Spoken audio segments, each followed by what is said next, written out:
اپنی آخرت کی تیاری بھی اسی طرح کرو جیسے دنیا کے امتحان کی تیاری کرتے ہیں۔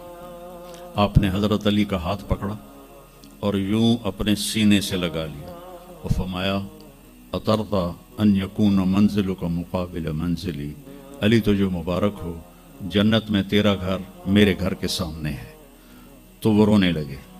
لیکن یہی علی جن کو خوشخبری ملی ہے کہ تیرا گھر میرے گھر کے سامنے ہوگا، کسی کو یہ خوشخبری نہیں ملی سوائے مولا علی کے، وہ رات کی مناجات میں روز تڑپتے روتے ہوئے یہ کہتے تھے آہن آہ من قلت الزاد و بعد السفر و وحشت الطریق، ہائے اللہ، ہائے اللہ، ہائے اللہ، میرے پاس عمل تھوڑا ہے۔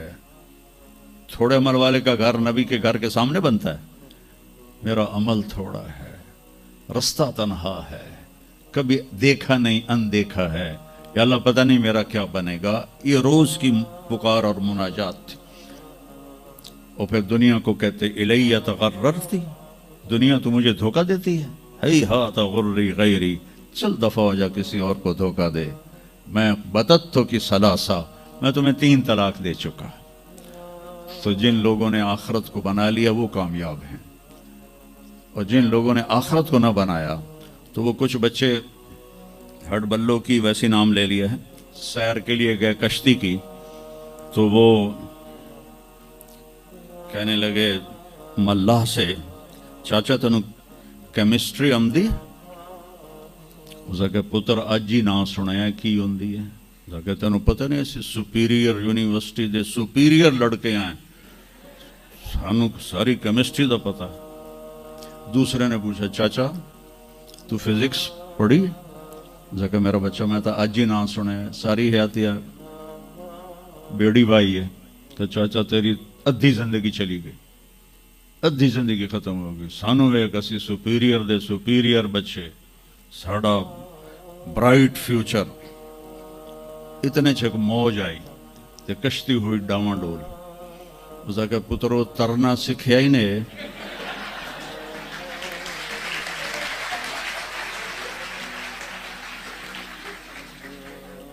وہ آکھن لگے کوئی نہیں سکھیا، سوئمنگ پول کوئی نہیں سپیریئر ہے۔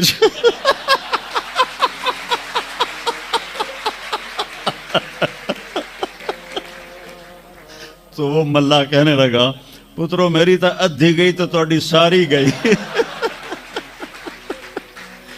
تو میرے بچوں، مرتے وقت ایسا نہ ہو کہ تم کہہ رہے ہو ساری برباد ہوگی۔ اپنی زندگی، اپنے نبی کی زندگی پڑھو۔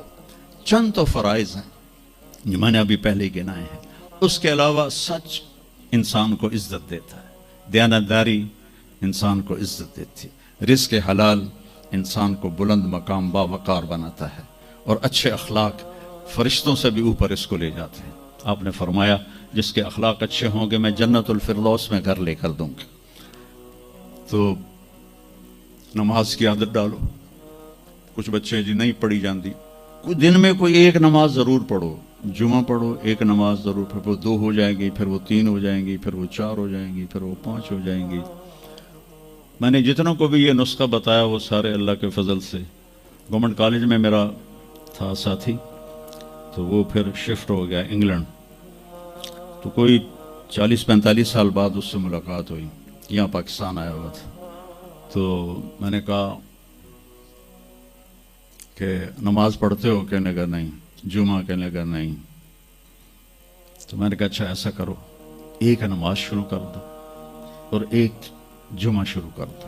یہ ایک فرد کا واقعہ نہیں، ایسے میں ہزاروں بچوں پر بچیوں پر تجربہ کر چکا ہوں، اور وہ 5 وقت کے نمازی بن گئے۔ تو 2 دن کے بعد فون پہ بات ہوئی تو کہنے لگا یار تو میں نے ایک دسی آئی، میں تو 5 شروع کر دی تھی۔ وہ ڈرنکنگ بھی کرتا تھا، کالج کے زمانے میں بھی کرتا تھا۔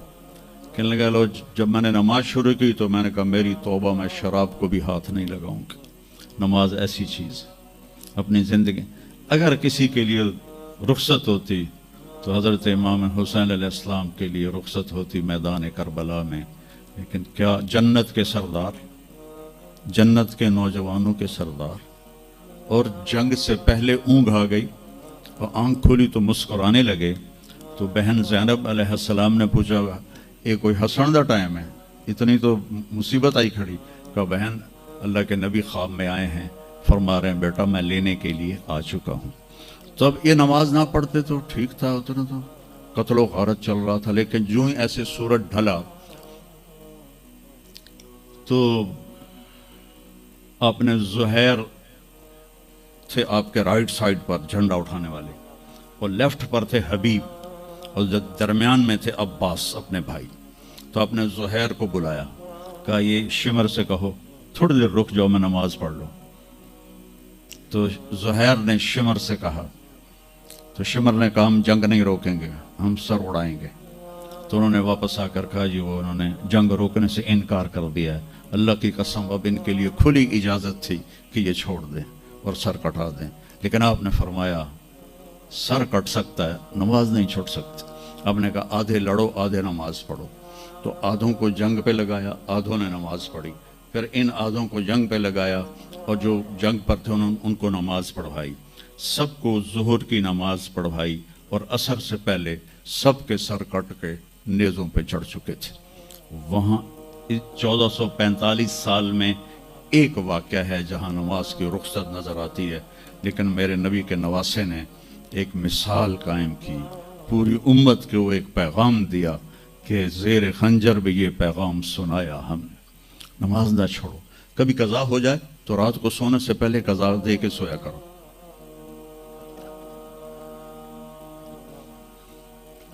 आपस में कोई लड़े हुए हो तो कम से कम आज इतनी मेरी मान के उठना कि सुलह कर लेना। ये कोई बच्चियां आपस में किसी से बोल चाल बंद हो या आप बच्चों की आपस में कोई बोल चाल बंद हो तो एक दूसरे को माफ़ कर देना। इससे आपके दिलों में इल्म की रोशनी ज़्यादा आएगी। आपके दिल में बुग़्ज़ होगा तो इल्म आएगा नहीं। तो अगर अपने हाफ़ज़े को अच्छा करना है, अगर अपने हाफ़ज़े को, तो दिल से सबकी नफ़रत निकाल दो और पेट भर के खाना ना खाओ और अपनी नज़रों की हिफाजत करो। आपका हाफ़ज़ा 16 साल वाला रहेगा 70 साल तक। हाफ़ज़े को ख़राब करने वाली ये चीज़ें हैं। फिर जिनसे पढ़ते हो उनको इज़्ज़त दो, उनका अदब करो, उनका एहतराम करो। बाबुल इल्म है हज़रत मौला अली का, मैं ग़ुलाम हूँ उसका जो मुझे एक लफ्ज़ नहीं एक हर्फ, जो मुझे एक हर्फ भी सिखा दे इल्म का, मैं उसका ग़ुलाम हूँ। तो जो आपके टीचर हैं या लेडी टीचर हैं, वो आपको जो कुछ भी पढ़ाते हैं उनका एहसान है आप पर। आप उनको इज़्ज़त दें, उनको एहतराम दें। उनमें से कोई दुआ दे देगा आपका काम बन जाएगा। तो मैं स्कूल में तो दुआएं ले ना सका उस्तादों की, लेकिन जब मैं मदरसे में दाखिल हुआ तो मैंने अपने सारे उस्तादों की दुआ ली हुई है, उनकी इज़्ज़त और उनके एहतराम से। तो चूँकि आजकल बहुत ज़्यादा आज़ाद माहौल हो गया है तो वो अपने टीचर को इजी लेते हैं कि कोई उनकी बेइज्जती कर दे, कोई उनके आगे बिगड़ जाए तो उसको बुरा नहीं समझा जाता। लेकिन बेटा किताब एक ज़रिया है, इल्म आसमान से आता है और उसके में ज़रिया उस्ताद होता है। और उस्तादों को भी कहता हूँ कि अपने मनसब का ख्याल रखो और अपने पढ़ाने को अपना फरीज़ा समझ के अदा करो। सर से उतारने वाला काम ना करो और भागा दौड़ी वाला काम ना करो, बल्कि अपनी नस्ल को तैयार करो। जिस दिन हम अपना इल्म यहीं से हासिल करेंगे और बाहर यूरोप जाने की बजाय अपने मुल्क में हमें अपना इल्म मिलेगा तो फिर हमारी इज़्ज़त का दौर शुरू हो जाएगा। जब तक हम इल्म में गैरों के मोहताज हैं तो हम उन्हीं के मोहताज रहेंगे। तो ये चंद एक बातें आपकी खिदमत में हैं। और जब आपको छुट्टियां हों तो तबलीग में कुछ वक्त ज़रूर लगाएं, इससे आपको फ़ायदा होगा।